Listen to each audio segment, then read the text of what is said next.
La notion d'être et de co-créer ensemble a toujours fait émerger des étincelles dans mon cœur. C'est ensemble qui nous permet, un humain à la fois, d'écrire de nouveaux récits pour nos aujourd'hui et nos demain, des récits inspirés, teintés d'amour et de collaboration. Alors, dans un élan naturel de partage, cet espace naît enfin, un espace de réflexion, de partage, d'échange, d'écoute, sans montage et sans flafla. Un moment qu'on passe ensemble pour explorer, ressentir et expérimenter de nouvelles façons d'être et de faire pour nos aujourd'hui et nos demain. Bienvenue dans le podcast Ensemble Demain, un podcast animé par Swanco avec moi, Sophia, au micro. Un espace dédié à l'exploration de thématiques variées, d'idées, d'initiatives qui nous ouvrent le regard, celui qu'on porte sur soi, sur les autres et sur le monde. Ici, il n'y a pas de vérité, il n'y a pas de certitude, il y a juste des ressentis partagés, des perspectives, des voies de réflexion, des récits pour inspirer positivement le changement.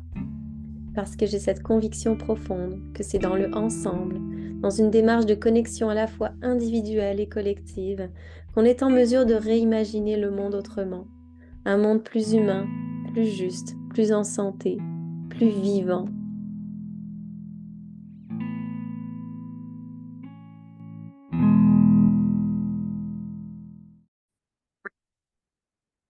Bonjour à tous et bienvenue dans ce nouvel épisode où je vais être en solo aujourd'hui pour aller aborder un sujet que j'ai envie d'aborder un peu depuis un bout de temps en fait et que je ne sais pas par quel côté prendre. Et j'ai décidé ce matin d'y aller dans la spontanéité pour amener le sujet du développement personnel, de l'univers du bien-être et d'aller amener à cet univers-là, une perspective altruiste, une perspective du retour à soi comme étant une manière aussi de contribuer à la collectivité. Alors, c'est certain que en ce moment et depuis bien longtemps, il y a tout un débat autour de la commercialisation de l'univers du développement personnel et du bien-être. C'est devenu un sujet vraiment complexe et controversé. Et ce qui est arrivé, c'est qu'il y a eu un tel essor de l'industrie du développement personnel et du bien-être au cours des dernières années, des dernières décennies, que c'en est venu une logique de commercialisation de ce bien-être-là. On voit des livres de développement personnel partout. On parle d'applications de bien-être, il y a plein de services, de produits qui sont commercialisés pour supposément nous amener à améliorer notre bien-être mental, émotionnel et physique. Puis là, j'arrive pas avec une critique de ces outils-là. Il y en a qui sont très pertinents, il y en a qui sont peut-être à remettre en question. Mais cette croissance-là, super rapide, soulève vraiment des questions importantes sur la commercialisation de ces aspects-là fondamentaux de la vie humaine parce qu'en fait, là où j'ai du mal à me retrouver parfois, puis là je parle de manière très personnelle, dans cet élan de recherche du bonheur auquel on aspire tous, on est tous là-dedans, cette commercialisation de cette recherche du bonheur vient parfois me mettre des frissons dans le dos. Mais j'aimerais qu'on le voit sous deux aspects, en fait. Alors déjà, dans les points forts de cette commercialisation de l'univers du bien-être, ce que ça a donné de très positif, c'est que ça a permis de sensibiliser, de rendre plus accessible finalement ces notions-là. Donc, ça a rendu le bien-être, entre guillemets, plus accessible à un public plus large. Ça a permis justement peut-être des prises de conscience face à l'importance de prendre soin de soi. Et donc, ça a permis aussi que certaines personnes, partout dans le monde, aient accès à des ressources qui autrefois peut-être étaient réservées à une élite. Donc, il y a des applications de méditation gratuites, des cours de yoga en ligne abordables, toutes sortes de livres qui sont accessibles ou de documentaires. Et ça aussi, cette commercialisation dans son côté positif, ça a amené donc une certaine forme d'innovation dans le domaine du bien-être, avec des nouvelles approches qui ont été explorées plus en profondeur, des recherches qui ont été faites pour essayer de mieux comprendre comment on fonctionne en tant qu'humain. Et ça a permis aussi, même dans le domaine de l'entrepreneuriat, de l'entreprise, de la société en général, d'aller ajouter l'importance du bien-être individuel, l'importance du bonheur de chacun, de la paix intérieure de chacun, en fait, dans tous les domaines. Donc finalement, dans le domaine de l'entreprise, ça a amené aussi beaucoup de normes qui ont été revues en termes de qualité de vie, d'éthique, qui a permis peut-être d'accroître la responsabilité des entreprises, mais aussi la responsabilité individuelle. Là, ce qui arrive dans le côté peut-être le revers un peu plus négatif, entre guillemets, c'est que pour certaines entreprises, c'est devenu un peu le profit avant le bien-être. Donc, le profit a été placé souvent, dans le cadre de certains projets, au-dessus du bien-être réel des individus. Ça a été toute une commercialisation de toutes sortes d'enjeux individuels, d'enjeux qui ont été finalement mis à profit de certaines entreprises en exagérant parfois les avantages des produits ou des services, en exploitant les vulnérabilités des gens pour réaliser des ventes. Et avec cette expansion de l'univers du développement personnel, de cet élan-là d'être en quête de sens, en quête de soi, inévitablement, ça a aussi amené une forme de pression, une pression d'être soi, une pression de trouver sa voie, une pression d'être heureux. Et donc, l'industrie du développement personnel peut parfois créer une certaine pression sur les individus pour qu'ils atteignent des niveaux élevés de succès, de bonheur, de bien-être, ce qui peut être démesuré parce que on sait que le bonheur, que le bien-être, finalement, est à l'image de la vie. Donc, des séries de hauts et de bas, on est en haut de la vague, puis on est au creux de la vague. C'est des cycles un peu comme dans la nature. Il y a aussi une forme d'élitisme qui s'est créée dans l'univers de la commercialisation des éléments en lien avec le bien-être et le bonheur. C'est que bien que l'accessibilité est augmentée, il y a énormément de programmes de bien-être de haute qualité ou de programmes de bien-être qui se revendiquent comme étant pour l'élite avec des coûts très élevés, hors de portée. Donc, il y a peut-être quelque chose à questionner à ce niveau-là. À quel point est-ce qu'on est entré dans un débordement de l'univers du développement personnel? À quel point est-ce que c'est juste d'aller exploiter nos vulnérabilités en lien avec le bien-être, en lien avec le bonheur? Et aussi, ce que ça amène, même en lien avec l'authenticité, c'est que on verra, par exemple, certains penseurs qui vont aller critiquer le fait que la commercialisation excessive peut vraiment aller enlever de l'authenticité dans les pratiques de bien-être. Et finalement, plutôt que d'être des pratiques pour prendre soin de soi, ça devient un petit peu dans cette société de consommation comme des produits de consommation plutôt qu'une démarche authentique d'évolution personnelle. Alors, en fin de compte, ce que je veux dire là-dedans, c'est que c'est un sujet délicat qui est vraiment complexe. Et ce que ça prend, c'est une forme d'harmonie, une forme d'équilibre. Et c'est ça que j'ai envie d'amener aujourd'hui, parce qu'il est possible de mettre de l'avant l'importance du bien-être, de créer peut-être une forme d'industrie du bien-être. Ça peut permettre d'élever les consciences, d'informer, d'éduquer, de prendre soin. Mais c'est important que ça soit véritablement bénéfique pour les individus. Puis qu'on réalise aussi qu'il y a des éléments du bonheur qui passent par des choses bien simples, qui n'ont pas besoin de passer par une application, qui n'ont pas besoin de passer par un programme d'entraînement, qui n'ont pas besoin de passer par le suivi des préceptes précis d'un livre. Je pense que notre histoire face au bonheur, face à la paix intérieure, au développement personnel, c'est une histoire qu'on se crée avec nous-mêmes et puis qui est avant tout gratuite, qui revient avant tout à prendre soin de nos fondations humaines. Alors, en ce sens, cette commercialisation-là ne doit pas venir au fil du temps devenir un obstacle à la quête du bien-être, mais plutôt revenir comme un moyen d'offrir des ressources et des opportunités pour que chacun puisse cultiver à sa manière une vie saine, épanouissante, équilibrée et, euh, et, euh, et qui ne soit pas dans l'obsession du bonheur ou l'évitement de ce qui est négatif, mais vraiment dans une responsabilisation, dans une prise de conscience de ce qui est là et de notre capacité d'agir pour prendre soin de nous-mêmes. Et je pense que c'était William Davis là qui avait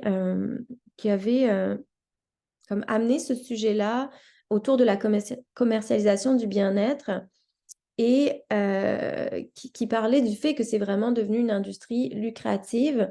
C'est devenu une sorte de mesure de performance sociale et économique. Et contrairement à ce qu'on veut amener au travers cette industrie-là, ces éléments-là, finalement, ça peut avoir totalement l'effet contraire. Ça peut avoir des conséquences sur la manière dont les individus perçoivent leur propre bonheur. Et ça peut même justement, finalement, les amener à être moins en paix à l'intérieur d'eux-mêmes parce que dans une pression sociale, dans une performance d'être eux-mêmes, une performance d'être bien, une performance d'être heureux. Parce que je pense que dans cette quête-là de sens, dans cette quête du bien-être, je pense qu'il y a une acceptation de l'incertitude qui vient avec, des défis qui viennent avec et qui finalement, dans l'acceptation de ce qui est là, dans les défis comme dans les joies et finalement dans cet entremêlement de nos dualités, de nos paradoxes, que ça peut nous conduire à une vie qui finalement va être plus, plus satisfaisante.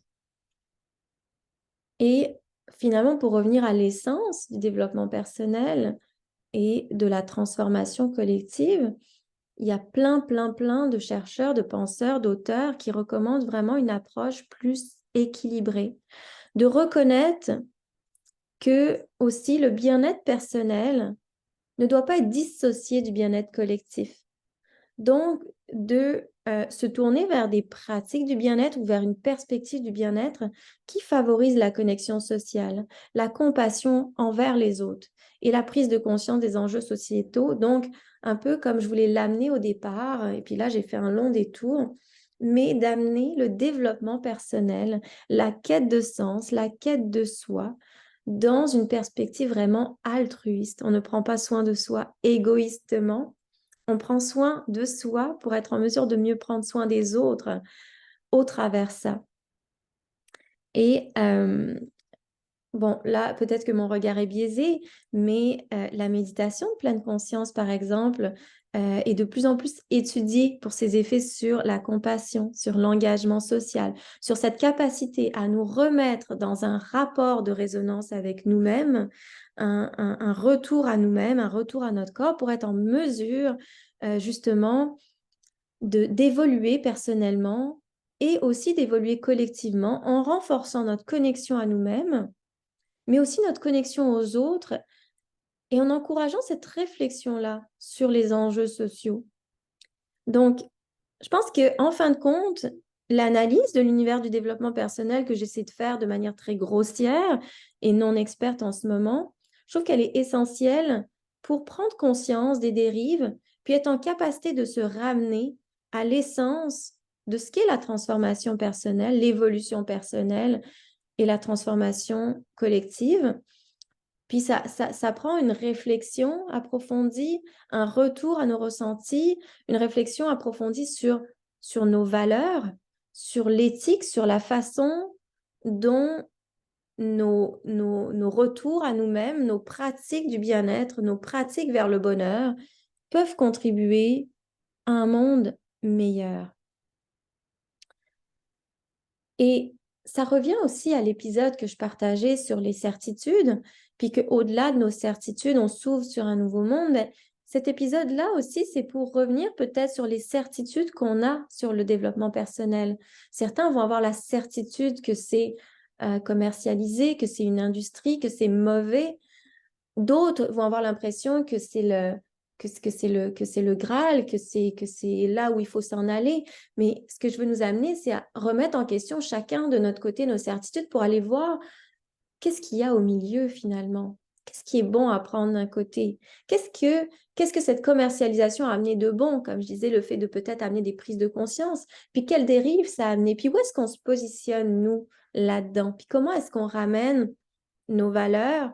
Comment est-ce qu'on construit une société sur la base de nos valeurs personnelles, de la création de valeurs collectives? C'est quelles valeurs on veut porter pour soi puis pour le monde?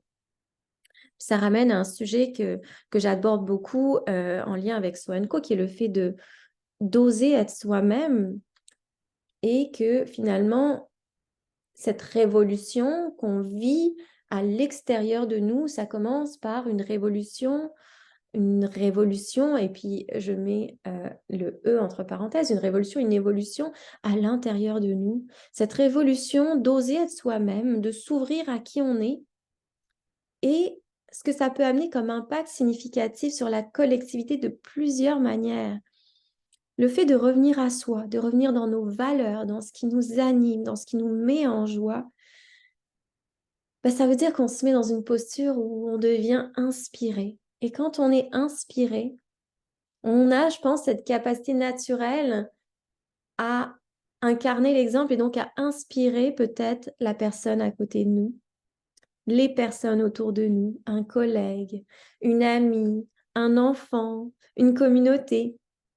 Lorsque quelqu'un ose faire le pas vers lui-même, ose être authentique et montre sa véritable essence, ça peut à la fois inspirer d'autres à faire de même. Ça crée une sorte d'effet boule de neige, d'effet domino, d'effet d'entraînement où les individus vont se sentir encouragés à embrasser leur authenticité.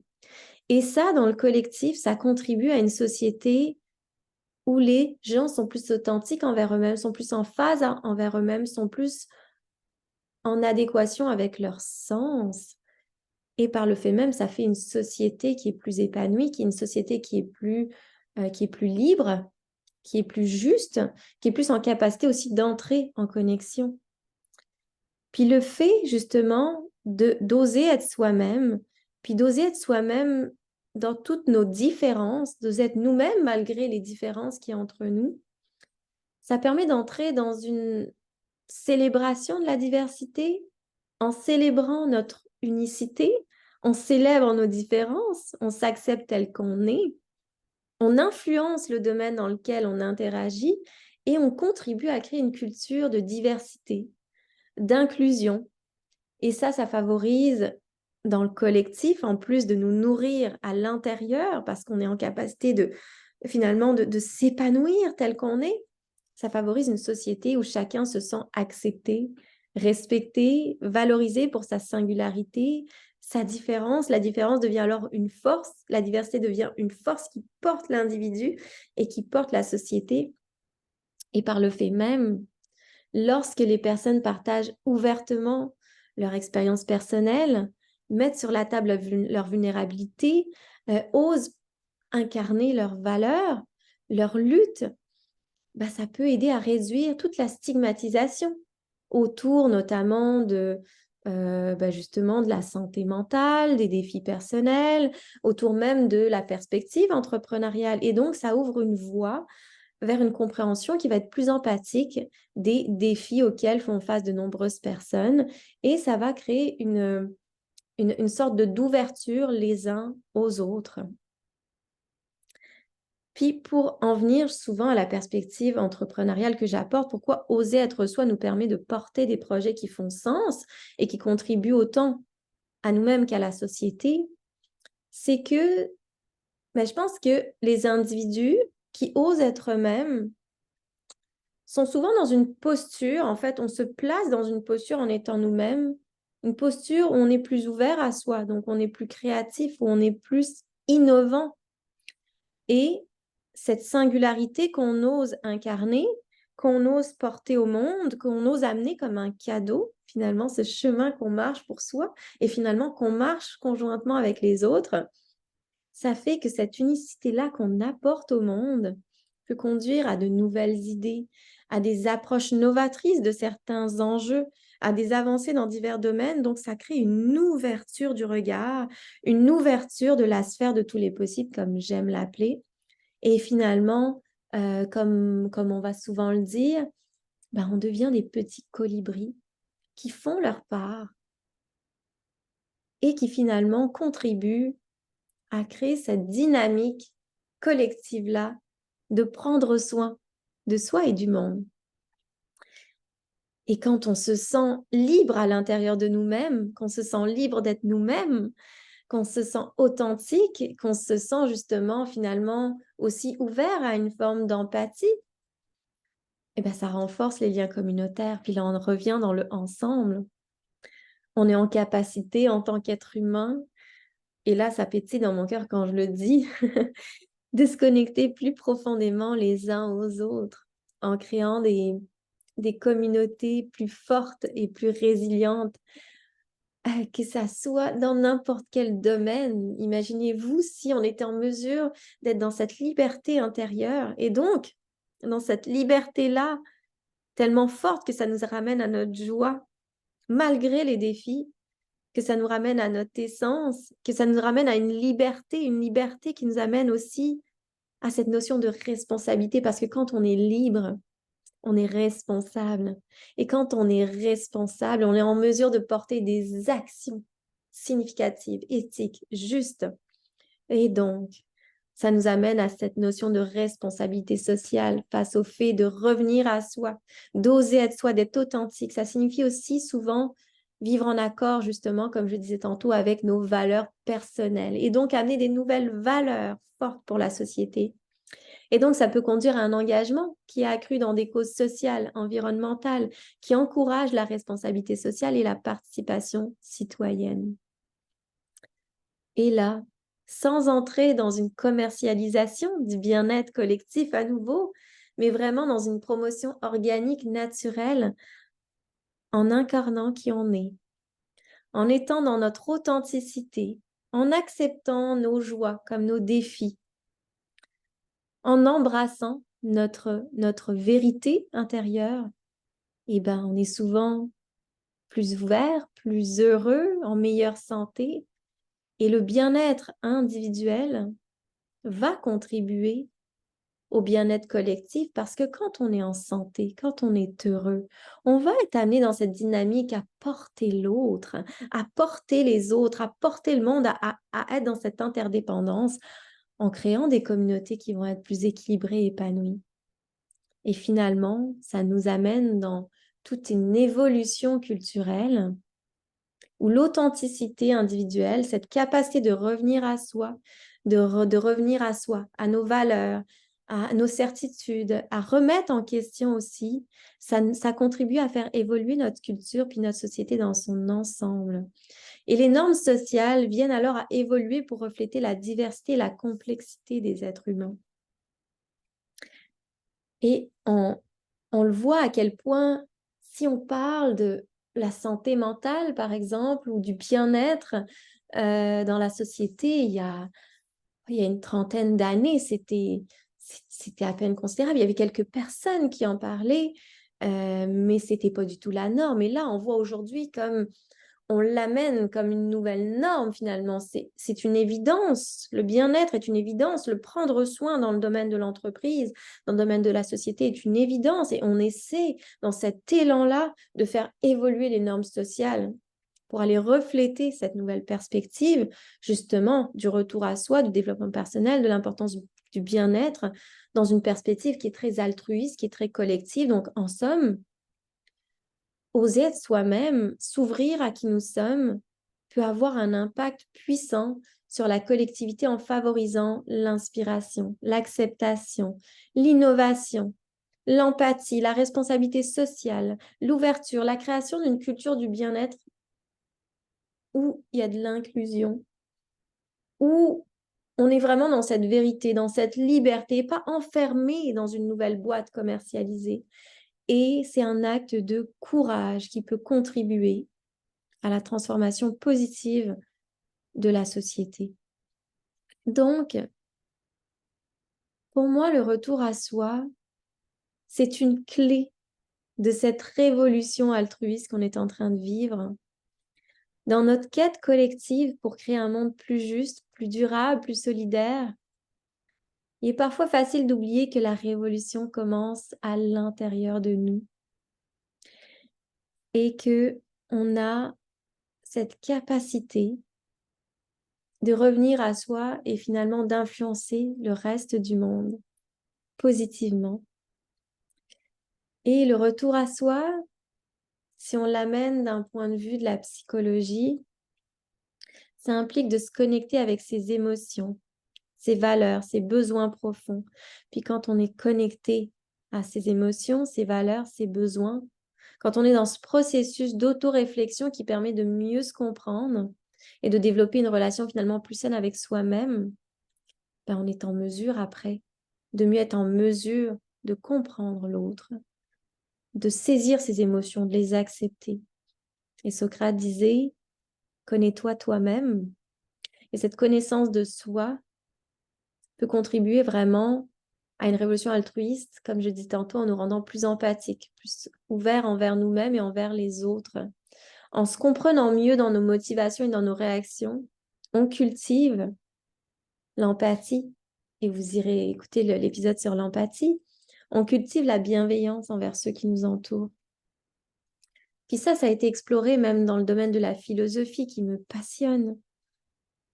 Les philosophes de l'histoire ont exploré la notion de retour à soi. On a Rousseau qui a souligné l'importance de la recherche de soi pour trouver la paix intérieure. On a également mis en lumière le lien entre la transformation personnelle et la transformation sociale. Et il y a une citation qui dit « Cherchez d'abord à vous changer vous-même et le reste vous sera donné en plus ».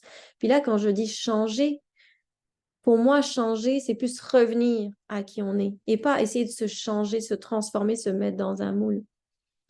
Et ça, ce que ça suggère, cette citation, cherchez d'abord à vous changer vous-même et le reste vous sera donné en plus, c'est que la révolution intérieure peut influencer le monde extérieur.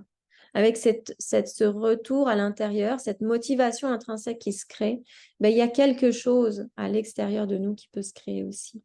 On devient des exemples vivants pour les autres qui inspirent des changements positifs dans la société. Et ça, et c'était un des points positifs qui a ramené la commercialisation. Alors, je passe du coq à l'âne, mais quand de nombreuses personnes entreprennent un voyage de retour à soi, ça crée une onde de choc dans la société. Ça remet en question les normes sociales et ça peut conduire à des mouvements sociaux pacifiques, des mouvements plus justes, des mouvements plus égalitaires, plus durables. Et Eckhart Tolle disait, la véritable révolution est la révolution de la conscience. Lorsque les individus prennent conscience de leur capacité à revenir à eux-mêmes, ils deviennent des agents de changement dans la société. Donc le retour à soi, c'est bien plus qu'une simple introspection personnelle, puis c'est pour ça que je veux l'amener ici. Et c'est pour ça que ça rentre dans ce ensemble de mains et que ça vient dans chaque aspect de mes accompagnements au travers So Co, qui sont des accompagnements dans la sphère entrepreneuriale, mais qui finalement sont des accompagnements dans des projets de vie, qui sont des accompagnements dans l'être humain qu'on est. C'est un acte de révolution intérieure qui peut avoir un impact significatif sur le monde qui nous entoure. Et Gandhi nous rappelle avec sa célèbre citation « Soyez le changement que vous voulez voir dans le monde ». Ça signifie que pour influencer le monde, on doit d'abord incarner tout ça. Cultiver les valeurs comme la compassion, la responsabilité, la liberté, la prise de conscience de nos actions. Et c'est en remettant en question nos fameuses certitudes, je reviens aux certitudes, nos propres croyances et comportements qu'on peut devenir des agents de changement authentiques. Donc le retour à soi, c'est incarner qui on est pour être en mesure de porter des actions authentiques. C'est cultiver l'empathie et la connexion humaine. Et l'empathie nourrit la connexion. Et la connexion nourrit l'empathie. C'est aussi dans les actions accepter d'agir localement, d'essayer avec petits pas, d'amener notre contribution à notre échelle. Et Mère Teresa nous rappelait, n'attendez pas les leaders, faites-le vous-même. Personne ne le fera à votre place. Et l'action locale, et c'est ça que je veux amener aussi au travers différentes initiatives que je partage ici, l'action locale est souvent le point de départ. Ce point de départ qui nous amène, et ça sera le sujet d'un autre épisode, à cultiver l'espoir, à s'impliquer dans sa communauté, soutenir des causes locales, apporter des solutions aux défis qui nous touchent directement, peut créer un effet positif en cascade et peut nous amener aussi dans cet élan qu'on est en capacité d'agir, qu'on est en capacité de voir devant nous les effets concrets de nos actions. Et il est crucial de comprendre comment, alors à la fois le retour à soi nous permet de contribuer au monde et les actions locales s'inscrivent dans un contexte mondial encore plus large. Et on agit localement, mais finalement, on pense globalement, on ressent globalement. Alors, en fin de compte, à nouveau, je reviens à cette idée que le développement personnel, l'univers du bien-être a ses revers, mais que si on en revient à l'essence du développement personnel, puis à cet élan-là, tout au long de notre histoire, de revenir au sens, de revenir à nous-mêmes, en fin de compte, changer le monde commence à l'intérieur de soi. Et que plus on agit plus on agit en cohérence avec soi, plus on est en mesure de contribuer à un monde meilleur, de porter des actions qui rendent ce monde plus, plus vivant. Alors, j'ai envie de vous inviter à ne pas oublier que vos valeurs personnelles peuvent être le moteur d'actions significatives, que chaque petit geste compte. J'ai le goût de pleurer quand je le dis. J'ai le goût de vous dire de rester à l'écoute de vous-même, de rester à l'écoute des petits pas qui vous sont soufflés, de votre intuition, de ce que ça vous dit qui serait juste de faire et d'aller voir, d'aller explorer. Qu'est-ce que ça peut donner? Alors voilà. Alors je vous remercie pour votre écoute, d'avoir navigué avec moi dans ce pêle-mêle de réflexions, d'informations. Et puis cet épisode vous amener peut-être une petite étincelle pour vous dire que là, maintenant, dans toute votre unicité, votre vulnérabilité, vous avez cette puissance à l'intérieur de vous, cette capacité à être en action, cette capacité d'agir, et puis que juste en revenant chacun de nous à nous-mêmes et à nos petits pas, ensemble, cet aujourd'hui-là, puis ce demain, on le crée déjà. Alors voilà, si vous avez le goût d'encourager le podcast, de le faire vivre, de le transmettre, de semer des étincelles autour de vous, n'hésitez pas à le suivre, à le partager, à le mettre une petite étoile sur la plateforme de votre choix. Ça aide énormément le podcast à se faire connaître et à semer des graines en dehors de cette communauté-là. Alors voilà, merci encore et à bientôt.